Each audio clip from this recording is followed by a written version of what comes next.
Ensuite, Monsieur Lecaillon pour le RN. Oui, bon, alors je ne vais pas revenir sur les arguments que j'ai déjà développés, sur la croissance démographique, sur l'inflation et sur l'attribution de la taxe d'apprentissage. Je regrette quand même de voir un petit peu le sectarisme et le comportement politicien assez lamentable dans cette assemblée et le vote très très courageux de collègues de gauche qui n'ont pas participé au vote.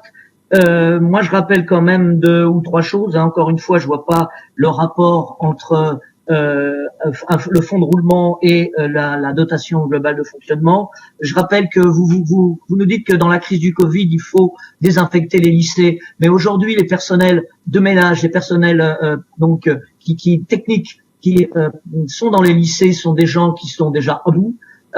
Aujourd'hui, qui sont insuffisamment nombreux pour pouvoir effectivement effectuer toutes ces tâches-là, que certains lycées sont déjà à flux tendu. Donc je crois que ce petit coup de pouce sur la dotation aurait été quelque chose de nécessaire pour les lycées de la région. Encore une fois, c'est assez lamentable. Et je constate que seul le groupe Rassemblement National vote pour ou contre un rapport ou un amendement en fonction de l'intérêt des habitants de Auvergne-Rhône-Alpes.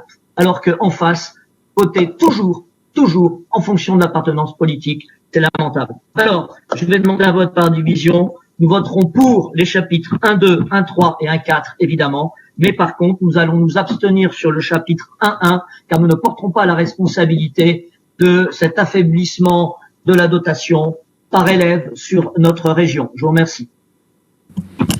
Merci, Monsieur Lecaillon. La parole est à RCES, Madame